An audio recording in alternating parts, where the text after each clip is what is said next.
Lights out and away we go. Gonna try and outbrake him into the chicane, into the hairpin. We've outbraked ourselves though, and we've gone straight on. We've missed the corner behind him. We're gonna try and make a move into the chicane. I've actually spanned the car right the way around. I'm into the one. I think that might be my race over.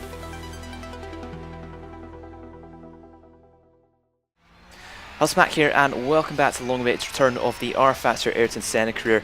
We're here in the streets of Detroit for the 1984 Detroit Grand Prix. I think it's the first race in North America, or sorry, the second race in North America, the first race in America. I think there's another race in America which is the Dallas Grand Prix, but I don't think we'll be doing that race as I don't think the track's actually available in rFactor. But just passing the, I think the Ligier of Philippe Alliot there on track in practice, and going through the final chicane here to end the lap around Detroit. We're going to cross the line and go 1.4 seconds slower than Rennie Arnaud, so our pace isn't looking great in practice at the moment, but we're still looking to improve. But later on in practice, we're going to go and overtake the Tyrrell of Stefan Bell if he's slow on the track, but we actually overshot the corner. We go straight on, but we managed to spin the car around, just about avoiding major contact with the wall there. I think I get a little bit of damage on my rear wing just because I tapped the tire barrier there, but seeing a replay here, we just overshot the corner, we outbraked ourselves and spin the car around just to avoid a massive accident into the tire wall there, but we managed to get away with that very, very lightly.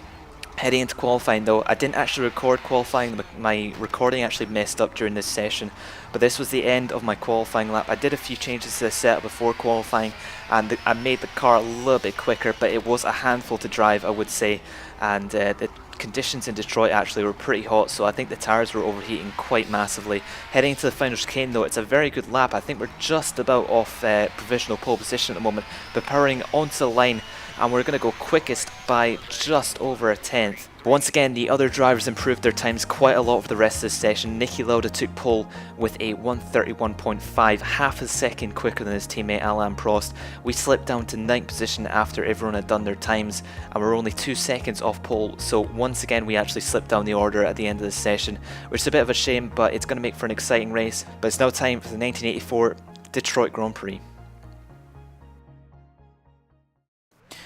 We're sitting on the grid now, waiting for the lights to go out. It's a very, very hot day here in Detroit. We're sitting behind Jacques Lafitte in the Williams, hoping to get a good start. We've not had good starts before, and the lights are out, and away we go. We get a dreadful start though, an absolutely awful start away, but we've not been passed too many times. We're going to get squeezed against the wall by Derek Warwick as we head around this outside.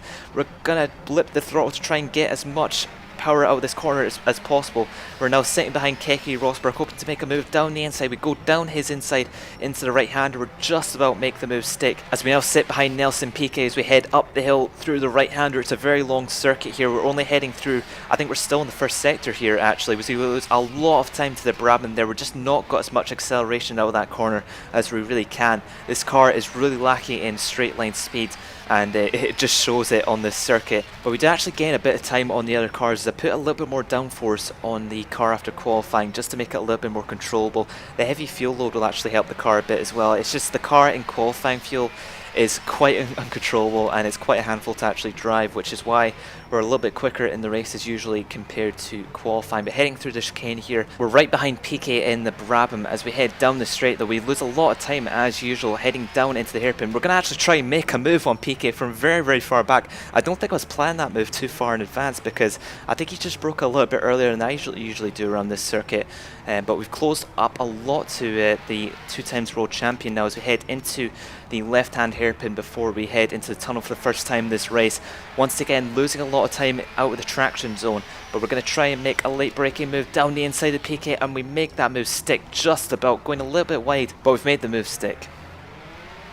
Taking a look back at the start of the race though, we managed to hang it around the outside of Derek Warwick, around this very, very long left-hander to set us up for a move on Keke Rosberg, who's in the Williams at the next corner. So we dive down the inside of Keke Rosberg, we outbrake him, he manages just about back out, otherwise it would have been a very, very bad accident into that corner. Skipping forward to the end of the lap though, we're going to take a look at the move on Nelson Piquet. So in this hairpin, I actually take a wider line than Nelson Piquet, which gives us a little bit of a better exit than the Brabham, but we're still going to lose time along this straight as our engine isn't great.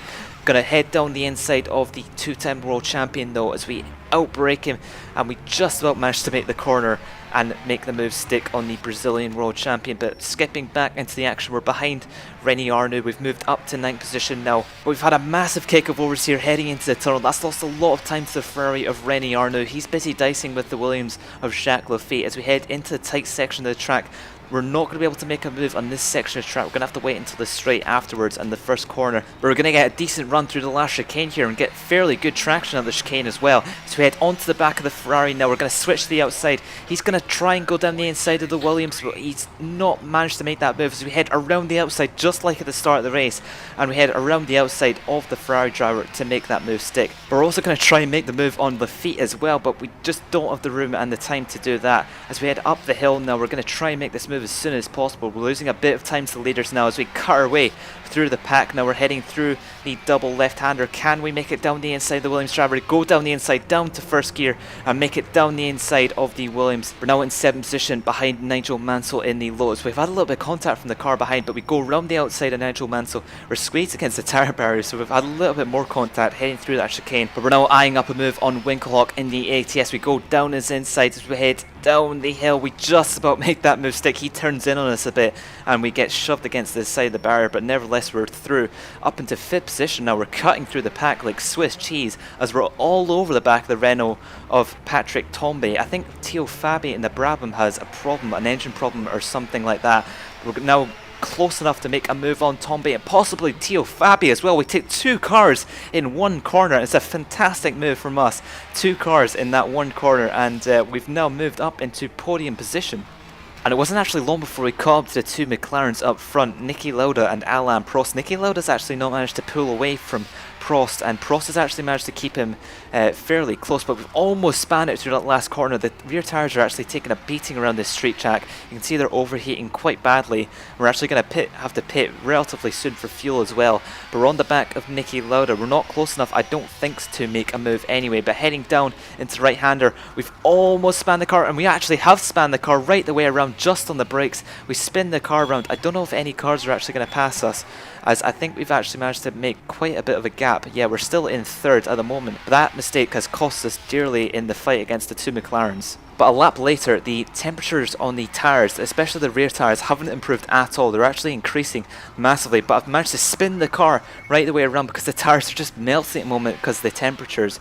I've spanned the car right the way around. I think there's a bit of traffic. I think it's the Renault of Patrick Tambay who's overtaking us now. But heading into the tunnel, we're going to head out the tunnel. We're going to have to pit this lap or the next because the tyres have just melted. But we spanned the car right the way around. We've lost the front wing, and I don't think we're out the race. The engine is still running just about, but this car is hobbling on 3 wheels at the moment. We're going to have to take it right back to the pits immediately for repairs. Luckily this was at the end of the lap, otherwise I would have had to hobble around the entire track with a broken car and then have to repair the car in the pits. I actually probably would have retired if this was at the start of the lap. But heading into the pits now, it's a slightly longer stop than usual, about 32 seconds to put on fuel and new tyres as well as repairing the car.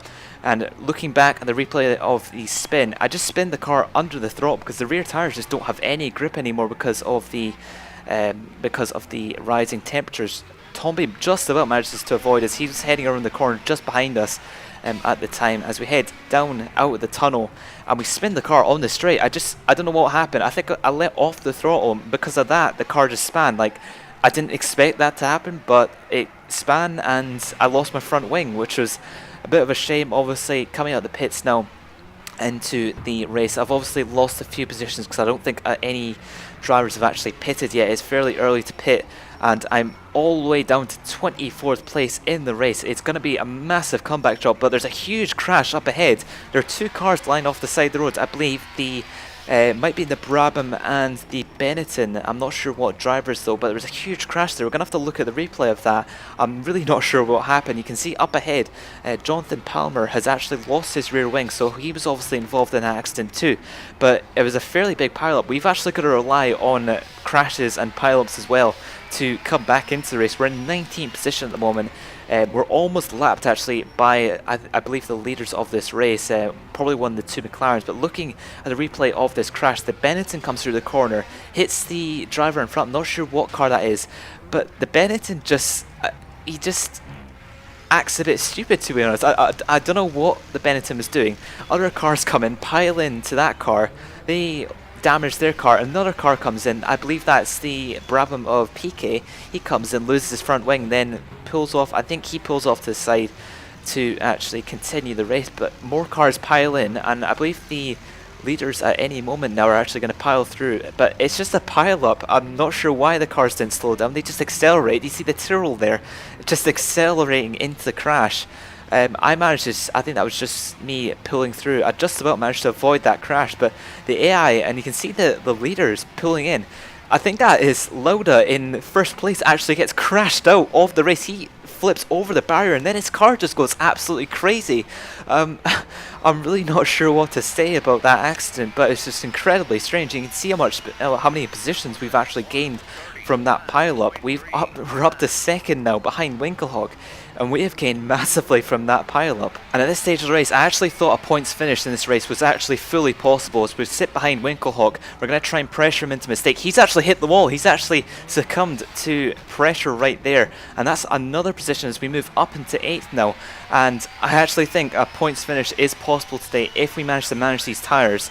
The tyres obviously overheated earlier in the race, and we've got a little bit wide at turn 1 there, but it's not too massive of a problem. Our pace in the race up to this stage has been absolutely awesome. There's 2 cars over to the left there. It's a Brabham and a Ferrari as well, and that's another 2 positions, and we're up to 5th. We're up into points positions at the moment after that massive crash we had to repair our car, but we've had to fight our way through the field to get up into 4th place in this race. We've been fairly lucky, but there's a car up ahead. We're going to try and avoid him. We're going around, we've spanned into the barriers, a huge crash at turn 1, and we're out at the Detroit Grand Prix. We're sitting around looking in disbelief at yet another retirement this season. So we're going to take a look at the championship standings after our 3rd successive retirement this race. René Arnoux still sits in first position in the championship after 2 wins. He's sitting on 32 points, 9 points ahead of the 2 McLarens of Lauda and Prost. We slipped down the championship a little bit, down to 6th position in the championship after our 3rd successive retirement. We're now below our rival Elio De Angelis, so we need a fairly good points finish next race. And taking a look at the Constructors' Championship, McLaren still sit at the top of the table with 46 points, 8 points ahead of Brabham. Ferrari's being completely carried at the moment by René Arnoux. Michele Alboreto is still to score a single point for Ferrari, and we sit in 5th position with 19 points. So it was a fairly crazy race in Detroit. It was one of the first street races that we've done, and sadly we won't be doing the Dallas race because I can't actually find a suitable track for that. There's no Dallas track that actually exists for rFactor, otherwise I actually would do it, which is a bit of a shame because I wanted to do the full entire season.